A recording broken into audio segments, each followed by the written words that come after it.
আসসালামু আলাইকুম রহমতুল্লাহ।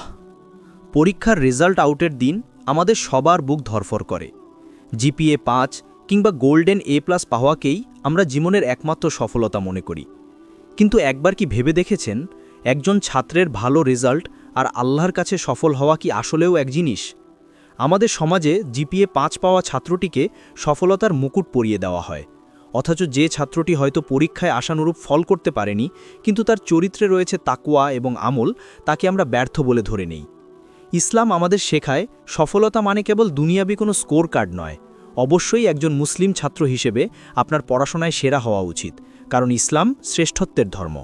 কিন্তু মনে রাখবেন, দুনিয়ার এই পরীক্ষার খাতা আপনার আখেরাতের সফলতার গ্যারেন্টি দেয় না। যদি আপনার রেজাল্ট ভালো হয় কিন্তু আপনার মনে অহংকার চলে আসে, কিন্তু আপনি দিন থেকে দূরে সরে যান, তবে সেই সফলতা আল্লাহর কাছে অতি তুচ্ছ। অন্যদিকে যদি কেউ রেজাল্ট আশানুরূপ না পেয়েও আল্লাহর উপর ভরসা রাখে এবং তার বিধান মেনে চলার জন্য একনিষ্ঠ প্রচেষ্টা চালায়, তবে আল্লাহর কাছে সেই প্রকৃত সফল। হাদিস নম্বর 2522 অনুযায়ী, শক্তিশালী মুমিন দুর্বল মুমিনের চেয়ে উত্তম এবং আল্লাহর কাছে অধিক প্রিয়।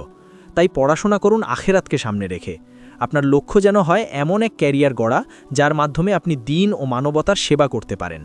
রেজাল্ট যাই হোক, যদি আপনার প্রতিটি কাজ আল্লাহর সন্তুষ্টির জন্য হয়, তবেই আপনি সফল।